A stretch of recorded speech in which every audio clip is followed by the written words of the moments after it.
Get in, lads. Mauricio Pochettino to the USMNT is all but confirmed by the USA. So we're here to talk about it per usual, being our CONCACAF lovers that we are. And it's perfect because I'm a USA/Chelsea fan. So we had Poch last year. Diego's a Tottenham fan. And they had Poch, obviously.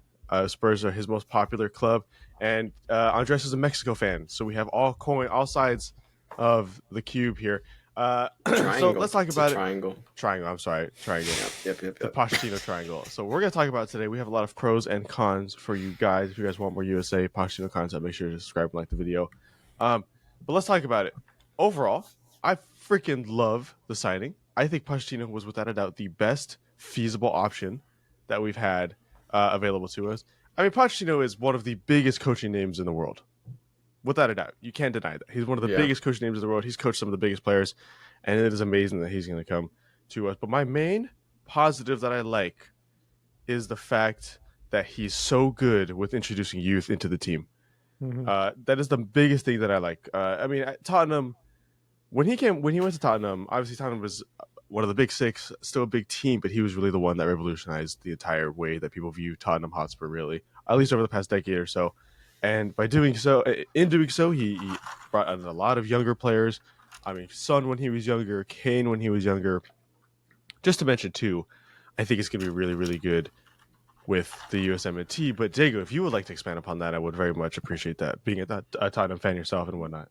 Yeah, I think as Tottenham being Poch's most successful club that he's been at, and that's not to say that like it was his fault for the others. I think it could be partially been on him and partially been on the club for the PSG and the Chelsea mishaps. But I would agree. At Tottenham, where he definitely was the most successful and remembered the fondest of from the supporters, I can guarantee 100% that the youth and the way he can coach them and mentor them into a top players individually and as a team is going to be amazing for the US. I think the attacking football, when he gets everybody going, is great. They play hard, they press hard, and they just love getting the ball in the box and hey, great, don't take man. that the wrong way. I looked at Andres and he was like trying not to Don't smirk. take it the It was wrong really way. funny. Come on It's now. really funny. No. It wasn't that. I was just thinking about like Mexico and like how we would look against that, and it's just not fun to think about. And I was just laughing about it in my head. Yeah. I'm not that absolutely. dirty-minded, okay? I know you were talking about footy. Relax. But go ahead, Jay. Go ahead. Sorry. So I mean, there you go. That's the main thing, like basics of his play. And when he gets everything moving and going the way he wants, it goes well. He does well with it. I will say, his biggest weakness that I think at least Tottenham fans can attest to was he had a hard time against some of the bigger teams because he didn't really play pragmatically. He liked to attack, and so when he would come up against a bigger team that was just as potent in the attack, we would concede and not always hold on to leads. So I don't know if he's changed that since the however many years it's been. I think it's been like 5 or 6 years now, but that was the problem, and I could see that potentially being a problem when the U.S. comes up against the better teams, where they need to defend sometimes because it's just how it goes. And let's see if he has that ability to set up a more defensive, more structured approach than he used to. But that's not to say that on the attack they will be dangerous. 100%, they have the quality, and now they have the manager to find that quality and unlock it. But let's see.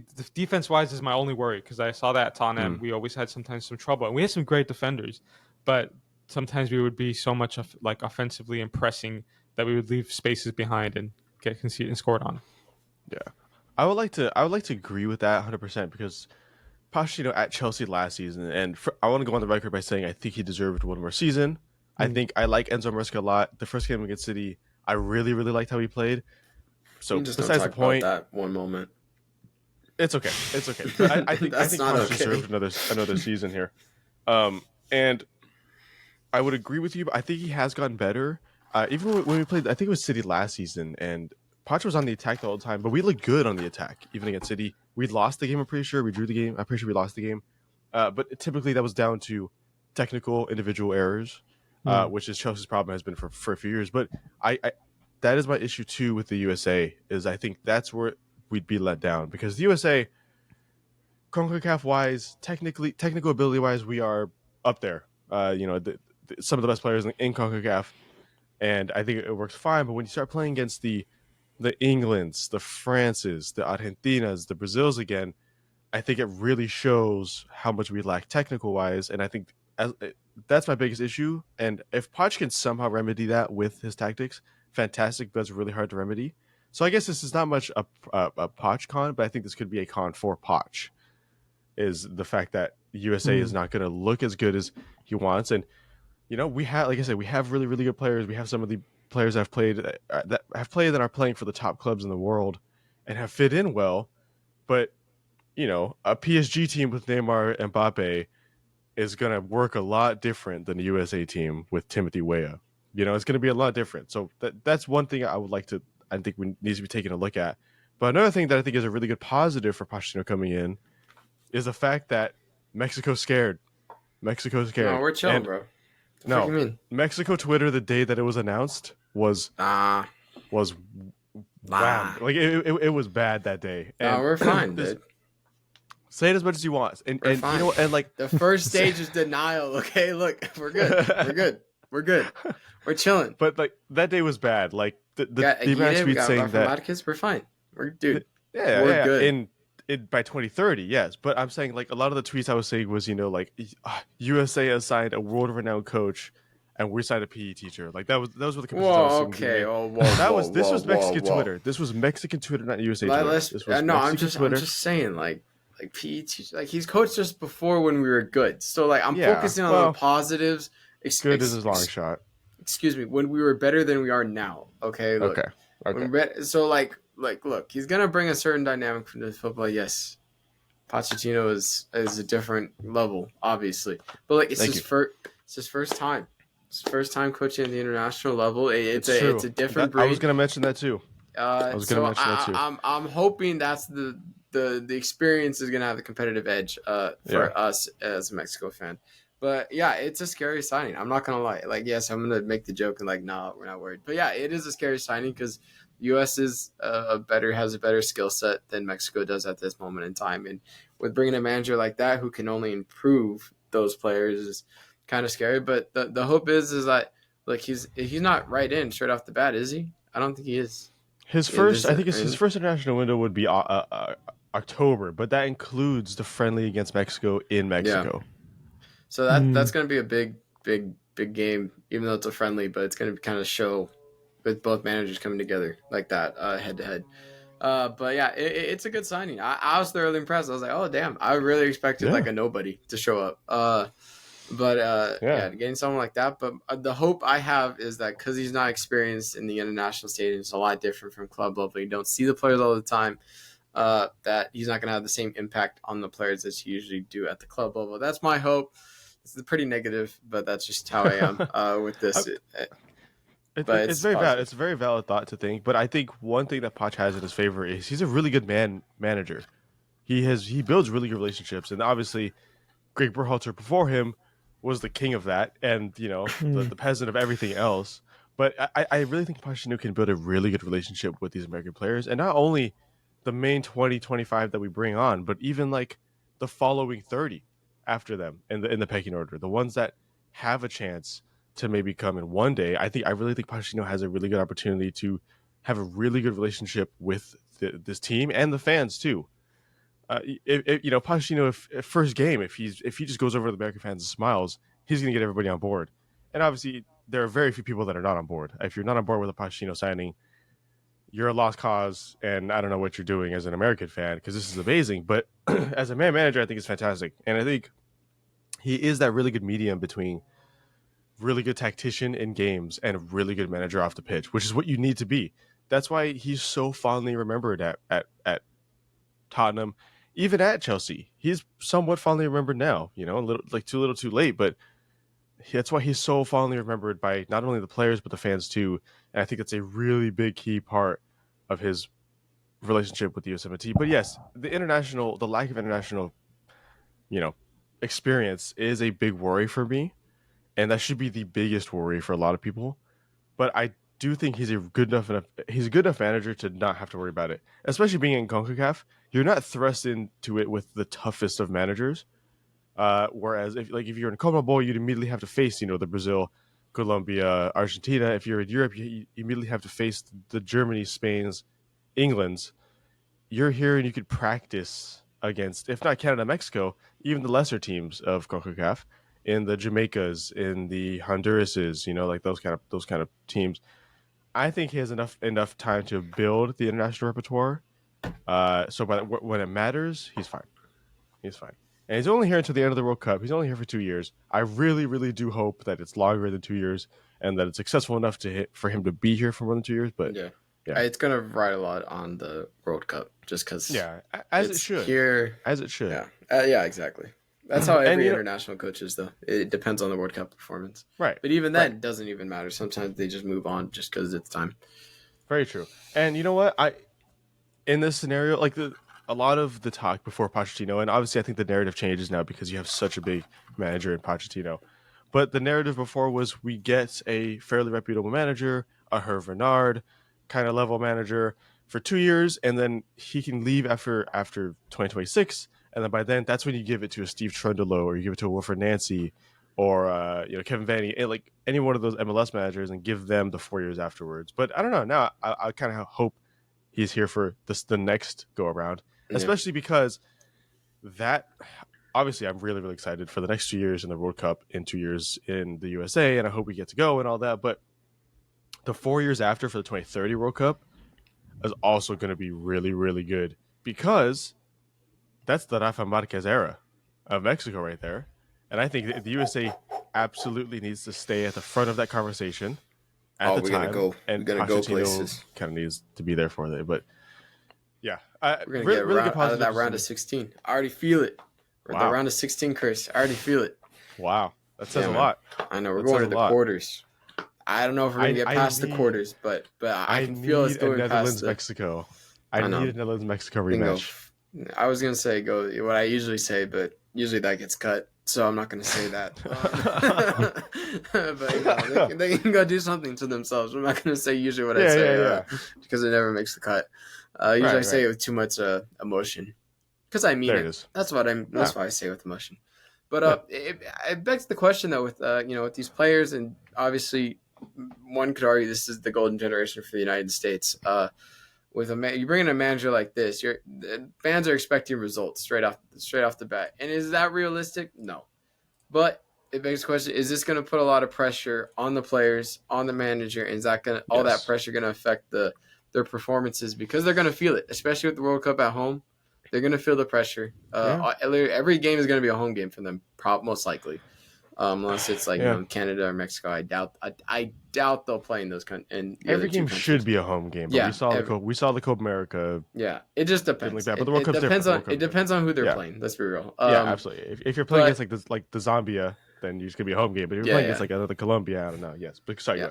But I was just saying, I think the pressure might get to the squad just because I feel like these pundits that the U.S. panel has always have these super high bars, and then they get really mad when they don't reach them, right? And the argument always was Berhalter. Now you can't have that argument anymore, and it's either gonna be the players can't reach that potential because they're not good enough, or it's just the pressure set on them is too much, and the objectives are too unrealistic with this squad. But now with this, it's kind of like the sky's the limit with this team now. With Pochettino, unfortunately, I have to say that. But do you guys? This is a question for everybody. Do you guys see this pressure? The pressure taking a toll on them, or do you think they'll be able to handle it? Especially with the way Pochettino manages with his players and the relationship he builds, because that's important when there's a lot of pressure on the line. What do you guys think? Diego, I want you to answer first.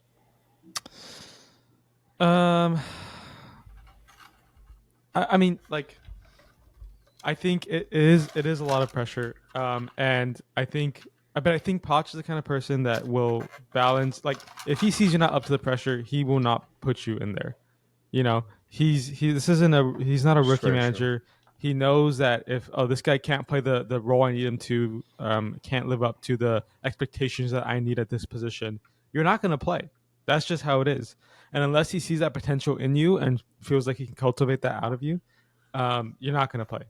And I think Poch has been someone that has always dealt with a lot of pressure. And whether it's the World Cup at home, whether it's a big game against your rivals, I think he's not going to feel it too much. His job is to make sure the players don't feel it too much. Yeah. So I think he can handle it. I'm here for his ability to kind of balance all of that, but it's not an easy job. And it's one of those that I think it's very different than he's ever done before, because it's not like he can go out and buy someone's A replacement. replacement, yeah. No. And to be honest, he's kind of already dealt with that at Tottenham, and we barely gave him any transfers. So he's kind of True. already had some experience there. But Good you know, point. it's going to be one of those where like he's like, okay, this is like my only two options. I need one of them to work for me. Let's see what I can do. Let's get to work. Yeah. So it'll be interesting. It'll be fun. It'll be tough, but I think it'll be interesting. It'll be just a good time to see Poch back on the sideline. I miss that man. Yeah.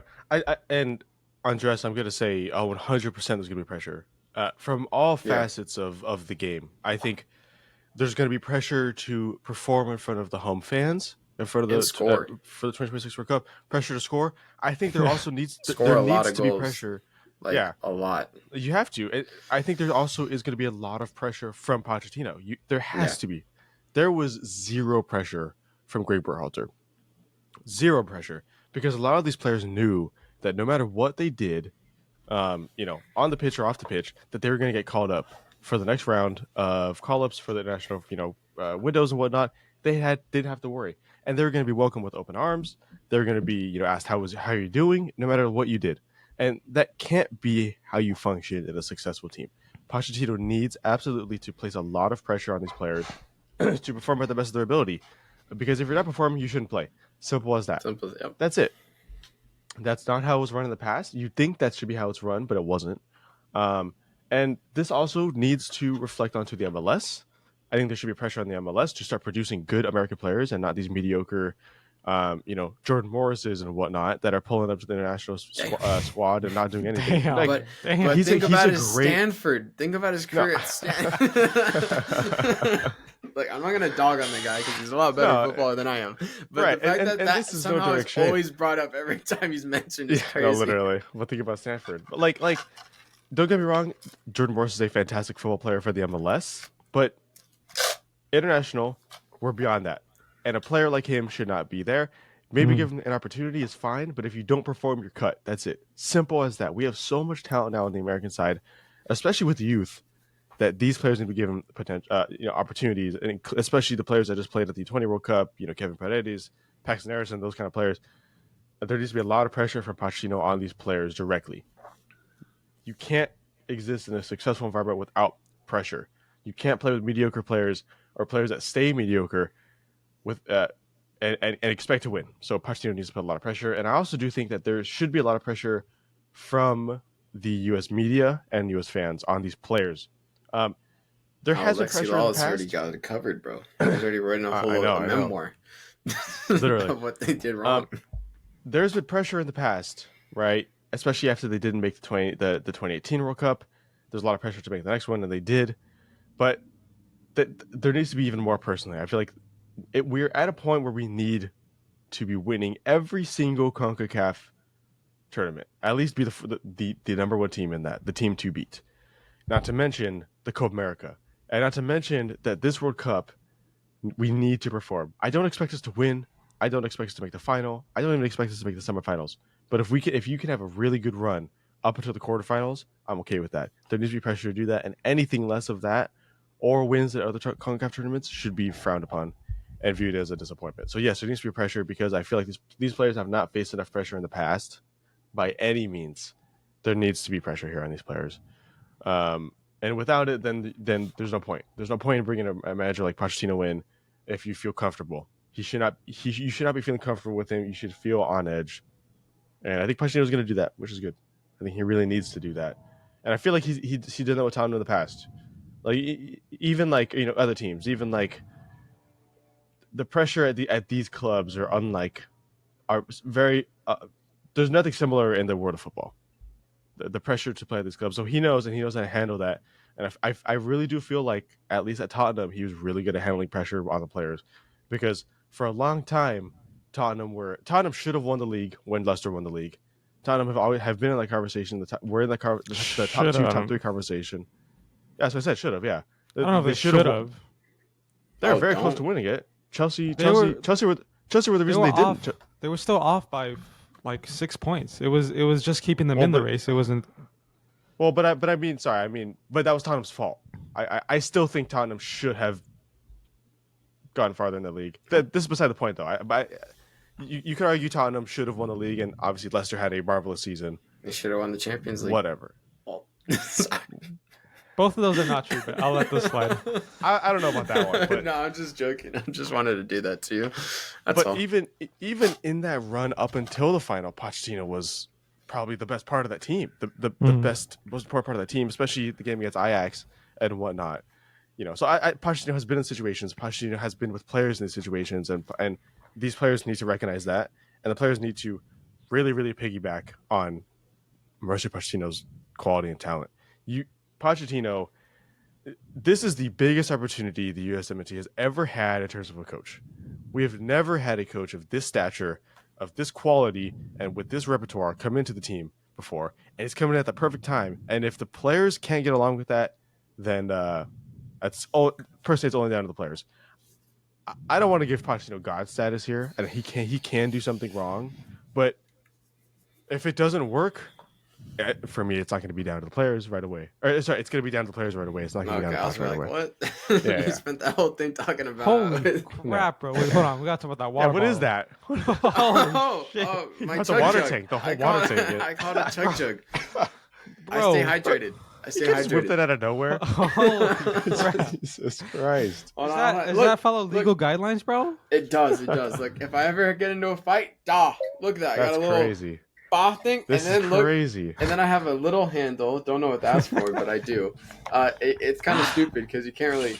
But anyways, and then it has a slurp option. Wow. And then it has a chug option.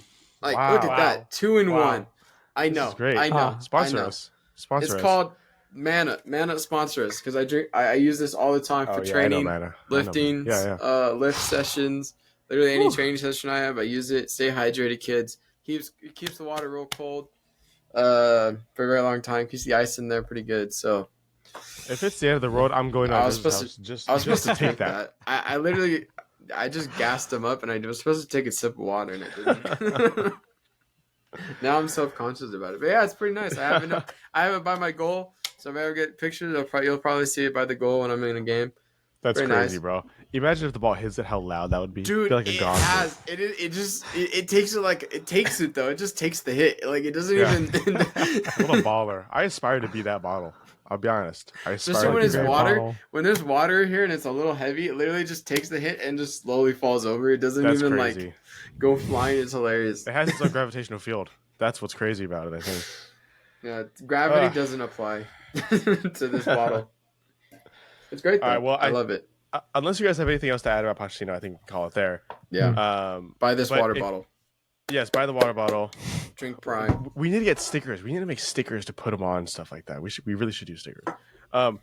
Well, at this point, if you're at this point in the video, make sure you subscribe for more USA content. And if you have an opinion about Pochettino, we want to hear it in the comments down below because we read every single comment that we get. Otherwise, thank you for your support. Thank you for watching the video this way through. We're having a lot of fun. And there's going to be a lot of USA and Mexico content because they both entered into this new era of international football. We got a lot to cover, especially when the friendly happens in October. That's going to be a fun week. That's going to be a great week for content. Oh, you said it on me. I don't know what day it is. You said it on me. Goodness. Hey, I'm just saying. The content would go crazy, though. The content's going to go crazy. And I get heated. I get heated. Oh, yeah. I'm not going to lie. Games. I do. But so if any of that interests you, make sure to subscribe and stick around and turn notifications on. Otherwise, we'll see you guys in future videos. Hopefully, take it easy, guys. Have a great day.